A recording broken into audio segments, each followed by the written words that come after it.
Hello everyone, आज का जो हमारा टॉपिक है वो है सेंट्रीफ्यूगेशन। एक इंजीनियर था बेंजामिन रॉबिन्स, जो कि एक मिलिट्री इंजीनियर था। इसने क्या किया कि सेंट्रीफ्यूज का जो आइडिया था वो डेयरी सेंट्रीफ्यूज से लिया। डेयरी सेंट्रीफ्यूज मींस के मिल्क से हम क्रीम को कैसे आइसोलेट करते हैं, तो वहाँ से इसने सेंट्रीफ्यूज मशीन जो है वो बनाई। सेंट्रीफ्यूज अब होती क्या है, ये एक ऐसी मशीन है जिससे हम किसी भी मिक्सचर को सेपरेट कर सकते हैं। तो राइट साइड में आपको एक छोटी सेंट्रीफ्यूज नज़र आ रही है और लेफ़्ट में आपको एक बड़ी सेंट्रीफ्यूज नज़र आ रही है। जो राइट साइड में है उसमें हम एपन डॉप्स यूज़ करते हैं और जो लेफ़्ट में है उसमें हम टेस्ट ट्यूब्स यूज़ करते हैं। और ये टेस्ट ट्यूब्स जो हैं वो दो तरह की होती हैं, ग्लास सेंट्रीफ्यूज ट्यूब्स और प्लास्टिक सेंट्रीफ्यूज ट्यूब। जो ग्लास टेस्ट ट्यूब्स हैं वो हम इसको ऑटोक्लेव कर सकते हैं और उसको रीयूज़ कर सकते हैं, जबकि प्लास्टिक सेंट्रीफ्यूज को हम ऑटोक्लेव नहीं कर सकते हैं और उसको रीयूज़ नहीं कर सकते हैं। तो इसलिए जो मोस्ट प्रेफरेबल है वो है ग्लास सेंट्रीफ्यूज। नेक्स्ट हमारे पास इसके डिफरेंट पार्ट्स हैं। नंबर 1 पे हमारे पास स्विच है, उसके बाद यूएसबी अटैच करने के लिए है और कंट्रोल पैनल है। कंट्रोल पैनल में हमारे पास आरपीएम्स मतलब स्पीड जो है उसकी सेट करने के लिए है और इंक्रीज़ और डिक्रीज़ करने के लिए। साथ में हमारे पास टाइम जो होता है वो हम सेट कर सकते हैं। और उसके बाद इमरजेंसी लिड है, मतलब कि अगर मशीन में कोई गड़बड़ हो सकती है तो इमरजेंसी हम उसको ओपन करने के लिए एक जो लिड है उसे ओपन करने के लिए एक बटन होता है, उसे प्रेस करना पड़ेगा। उसके बाद हमारे पास इसका लिड है और इंस्पेक्शन ग्लास है। दैन हमारे पास रोटर है, ये रोटर के डिफरेंट पार्ट्स हैं। और पिक्चर नंबर 2 में हमारे पास रोटर ही है, तो उसमें हमने अपनी टेस्ट ट्यूब्स रखी हुई हैं। टेस्ट ट्यूब्स में जो आप देख रहे हैं ब्लू कलर में, वो जो लेवल है लिक्विड का वो बिल्कुल इक्वल है। अगर वो लेवल इक्वल नहीं है तो हमारा जो रोटर है उसका जो बैलेंस है वो इम्बैलेंस होगा और वो ख़राब हो सकता है और मशीन ख़राब हो सकती है। इसलिए हमने जो लिक्विड है वो बिल्कुल बराबर रखना है और जो एपन डोस या हमने टेस्ट ट्यूब यूज़ करनी है वो एक दूसरे के बिल्कुल अपोजिट पड़ी होनी चाहिए ताकि बैलेंस रहे। ये वही पार्ट्स ही हैं, ये आप देख लीजिएगा। नेक्स्ट हमारे पास कुछ टर्म्स हैं जो यूज़ हो रही हैं, मतलब पैलेट क्या होती है, सुपरनेटेंट क्या होता है, सेंट्रीफ्यूगल फोर्स क्या होती है और क्रिटिकल स्पीड क्या होती है, ये हम नेक्स्ट सारा डिस्कस कर लेंगे। अच्छा जी, पैलेट जो होती है वो इस पिक्चर में आप देख रहे हैं कि ये जो नीचे मटेरियल बैठ जाता है तो उसको हम पैलेट कहते हैं, जबकि जो लिक्विड फॉर्म में हमारे पास ऊपर रह जाता है उसको हम सुपरनेटेंट कहते हैं। क्रिटिकल स्पीड में हम क्या है कि जब हम इस मशीन की जो स्पीड है वो इंक्रीज़ कर देते हैं तो हमारा रोटर जो है वो इम्बैलेंस हो जाता है। तो जिसकी वजह से जो हमारी मशीन है, हमारा इक्विपमेंट है वो ख़राब हो सकता है। तो नेक्स्ट हमारे पास क्या है कि सेल फ्रैक्शन। अच्छा, इस मशीन से हम क्या कर सकते हैं कि सेल की फ्रैक्शन कर सकते हैं। मतलब सेल फ्रैक्शन, आपको पता है कि सेल के अंदर डिफरेंट कंपोनेंट्स हैं, न्यूक्लियस जैसा कि cytoplasm, cell wall, chloroplast, mitochondria, ribosome extra. तो हम इन सब को कैसे अलग कर सकते हैं ताकि हम इनको अच्छे से स्टडी कर सकें। तो सेल फ्रैक्शन दो तरह से होती है, होमोजेनाइजेशन, ठीक है, और सेंट्रीफ्यूगेशन। होमोजेनाइजेशन में क्या होता है कि हम एक टिश्यू लेते हैं, चाहे वो टिश्यू जो है वो एनिमल का है या प्लांट का है, और इस टिश्यू को डिसरप्ट करते हैं। कैसे? बाय अप्लाइंग मैकेनिकल फोर्स या मैकेनिकल एनर्जी। इसको इतना शेक करते हैं, इसको इतना एजिटेट करते हैं कि इस टिश्यू की जो बाउंड्रीज़ हैं वो ख़त्म हो जाती हैं। फिर आपको इसमें बहुत सारे mitochondria, Golgi bodies, nucleus mix मिलेंगे, ठीक है, बट वो डिसॉल्व नहीं है, मिक्स पड़े हुए हैं, मतलब कि सस्पेंडेड फॉर्म में है। इसको हम होमोजेनाइजेशन कहते हैं। इस होमोजेनेट को हम दो तरह से अलग कर सकते हैं। वो कैसे? एक तो सेडिमेंटेशन से, दूसरा सेंट्रीफ्यूगेशन से। अच्छा जी, सेडिमेंटेशन में क्या होता है कि हम एक टेस्ट ट्यूब में हमारा जो मिक्सचर है वो पड़ा हुआ है, जो होमोजिनाइजेशन हमने की हुई है और होमोजिनेट जो है वो हमारा उस टेस्ट ट्यूब के अंदर है। तो हम उस टेस्ट ट्यूब को ऐसे ही साइड पे रख देते हैं, तो उस पे ग्रेविटेशनल जो फोर्स होती है वो एक्ट करती है और सब्सटेंस जो है उसके अंदर जो कि किसी लिक्विड में है उनको नीचे बिठा देगी। जो लार्ज पार्टिकल हैं आसानी से नीचे बैठ जाते हैं, बट जो स्मॉल पार्टिकल्स हैं वो नीचे नहीं बैठते हैं। तो हम इन स्मॉल पार्टिकल्स के लिए क्योंकि वो स्मॉल पार्टिकल नीचे नहीं बैठ रहे हैं, तो हम इसके लिए सेंट्रीफ्यूज यूज़ करेंगे। सेंट्रीफ्यूज में जो है सेंट्रीफ्यूगल फोर्स तो यूज़ हो ही रही है, तो उसके साथ साथ ग्रेविटेशनल फोर्स भी है जो एक्ट करती है।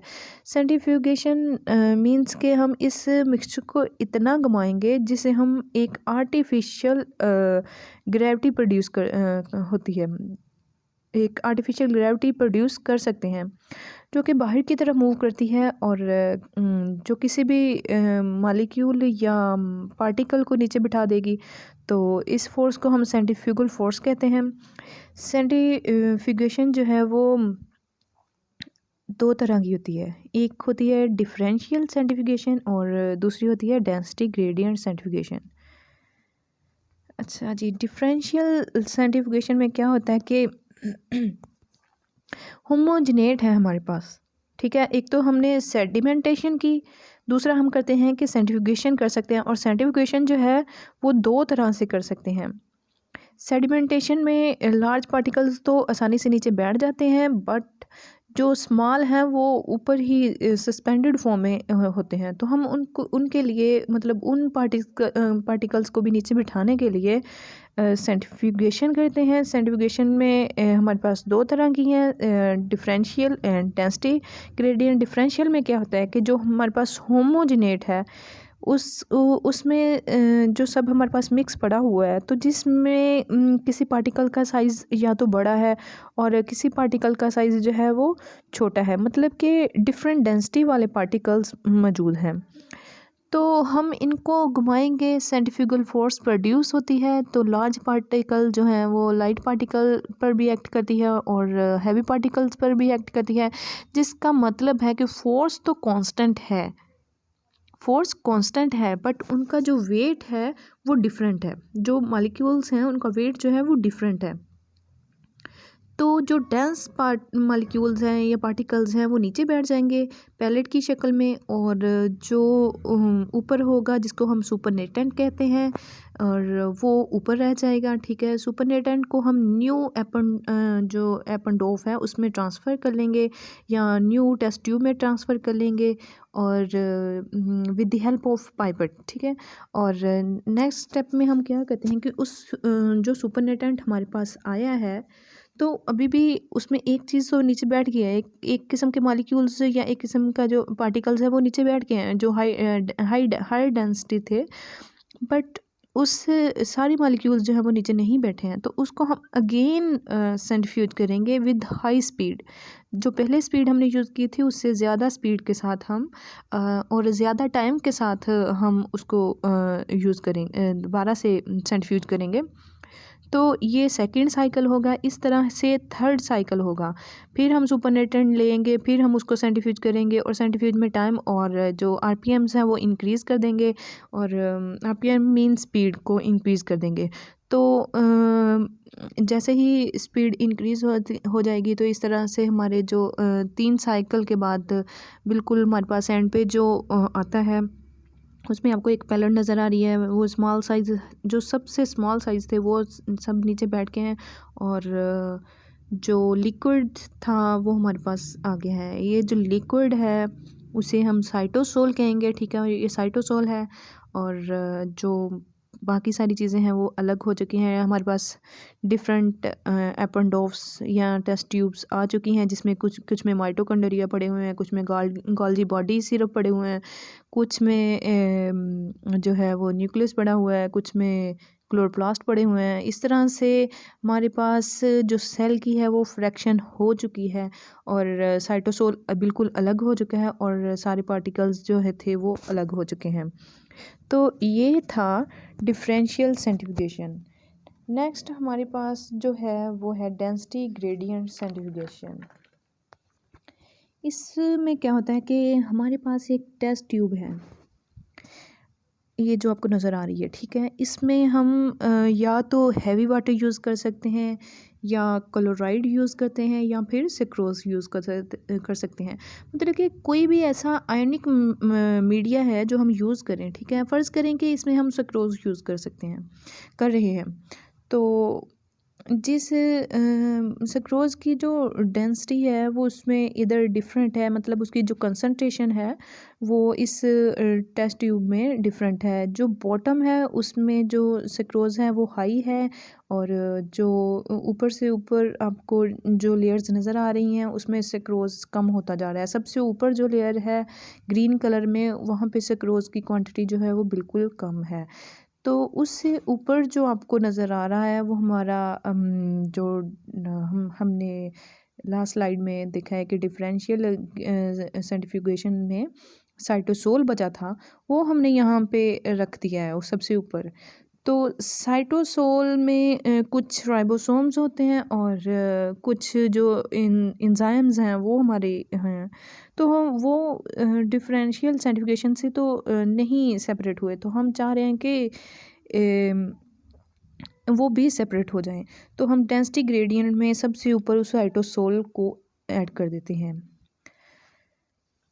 अब ऐसा है कि हम इसको इस जो टेस्ट ट्यूब है इसको हल्का सा स्पिन करते हैं, तो जो पार्टिकल होते हैं, वो जो मॉलिक्यूल होते हैं, मतलब एंजाइम वगैरह जो होते हैं, उन मॉलिक्यूल्स की जहाँ अपनी डेंसिटी मिलती है वो वहाँ वहाँ सेटल्ड हो जाते हैं। हाई डेंसिटी वाले मॉलिक्यूल जो हैं वो अब फिर बॉटम में जाएंगे जहाँ पे सक्रोज़ की कंसंट्रेशन हाई है और लो डेंसिटी वाले जो हैं वो ऊपर रहेंगे। इस तरह सब molecule according to their density suspended form में नीचे बैठ जाएंगे, क्योंकि हर मॉलिक्यूल की जो बॉयॉन डेंसिटी है वो डिफरेंट है, इसलिए हम अपना रिक्वायर्ड पोर्शन जो है वो आसानी से अलग कर सकते हैं। नेक्स्ट क्या है हमारे पास, ये इसका प्रिंसिपल है सेंट्रीफ्यूगेशन। सेंट्रीफ्यूगल फोर्स क्या होती है और एंगुलर वेलोसिटी क्या है और किस मतलब की स्पीड से वो घूम रहा है एंड रेडियल डिस्टेंस जो है वो कितना है। तो नेक्स्ट हमारे पास है सेडिमेंटेशन कोएफिशिएंट। अच्छा, सेडिमेंटेशन कोएफिशिएंट क्या है जी? ये वो रेट है जिसके साथ पार्टिकल्स जो हैं वो टेस्ट ट्यूब्स की तह में बैठना शुरू कर देते हैं। इसको हम सेडिमेंटेशन कोएफिशिएंट कहते हैं। और जो हैवी पार्टिकल्स हैं उनका सेडिमेंटेशन कोएफिशिएंट जो है वो हायर होगा, क्योंकि वो तेज़ी से नीचे बैठते हैं और उन पे जो सेंट्रीफ्यूगल फोर्स है वो भी कम लगती है। तो इसी तरह से जो लाइट वेट पार्टिकल्स हैं उनका सेडिमेंटेशन कोएफिशिएंट जो है वो लोअर होगा और उन पे जो सेंट्रीफ्यूगल फोर्स होगी वो भी ज़्यादा लगेगी। तो अच्छा जी, इसका जो यूनिट है वो एस है, मतलब एस से ज़ाहिर करते हैं इसके यूनिट को। तो एस स्टैंड्स फॉर स्ट्रैडबर्ग। और इसकी एक एग्जांपल है, जैसा कि हमने एफएससी में पढ़ा था कि यूकेरियोट्स जो हैं उनमें राइबोसोम्स जो हैं वो 18 एस के साथ हैं और जो प्रोकैरियोट्स हैं उसमें जो राइबोसोम्स हैं वो 16 एस के साथ हैं। 16 एस और 18 एस मीन्स के 18 एस मीन्स के यूकेरियोट में जो राइबोसोम का साइज़ है वो बड़ा है compare to prokaryotes. 16 S means के प्रोकैरियोट्स में ये 16 है तो उनका साइज़ छोटा है। नेक्स्ट हमारे पास है एप्लीकेशन। एप्लीकेशन में हमारे पास है स्टेबलाइजेशन, क्लेरिफिकेशन, किसी चीज़ की क्लेरिफाई करने के लिए या स्टेबलाइज करने के लिए, तो ये हम पढ़ चुके हैं। और फिर हमारे पास है कि हम वाशिंग मशीन में स्पिन मतलब जैसे वो सेम वही आइडिया कि हम क्लॉथ स्पिनर यूज़ करते हैं, और ड्रायर भी होता है, वो भी सेम आइडिया। नेक्स्ट हमारे पास जो है वो ब्लड फ्रेंसिक में है, फ्रेंसिक लैब में कि ब्लड से ब्लड के कंपोनेंट को अलग कर सकते हैं, यूरिन के कंपोनेंट से अलग कर सकते हैं, ये भी हमने देख लिया है। और नेक्स्ट है मिल्क से फ़ैट को कैसे रिमूव करते हैं, तो ये भी आपके घरों में होता होगा। नेक्स्ट सेपरेट लिपिड कंपोनेंट्स हैं, और लिपिड के कंपोनेंट्स को भी अलग कर सकते हैं। और सेपरेशन ऑफ सब सेलुलर ऑर्गेनेलीज से डीएनए आरएनए की एक्सट्रैक्शन हम लास्ट लेक्चर्स में पढ़ चुके हैं। सब बल्कि सबसे पहले लेक्चर में हमने डीएनए एक्सट्रैक्शन पढ़ी थी, सेम वैसे ही आरएनए एक्सट्रैक्शन थोड़ा थोड़ा डिफरेंस होता है। तो ये थी हमारी एप्लीकेशन, और ये सारा जो टॉपिक है वो है सेंट्रीफ्यूगेशन। ठीक है, थैंक यू।